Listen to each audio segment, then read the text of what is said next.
అయితే పోలీసులు వచ్చాక ఈ సీసీ కెమెరాలో నమోదైంది ఏంటంటే కాలు చేతులతో వచ్చిన వాళ్ళిద్దరూ వెళ్ళేటప్పుడు పెద్ద పెద్ద బ్యాగులతో వెళ్ళడం నోట్ చేశారు. ఇలా హత్యకు గురి కాబడ్డ విషయం మాత్రం రేణు వాళ్ళ భర్తకి కానీ కొడుకు శుభంకి కానీ ఏ మాత్రం తెలియదు అనమాట.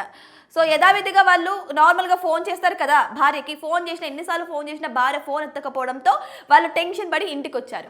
ఇంటికి వచ్చేసరికి డోర్ ఓపెన్ లేదు, లాక్ చేసి ఉంది.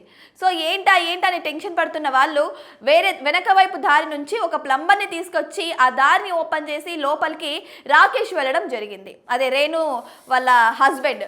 లోపలికి వెళ్ళి చూడగానే తాళతో కట్టేసినటువంటి రేణు కోన ప్రాణంతో కొట్టుమిట్టులాడుతూ కనిపించిందండి. సో ఇంతటి దారుణం చోటు చేసుకుంది కూకట్పల్లిలో.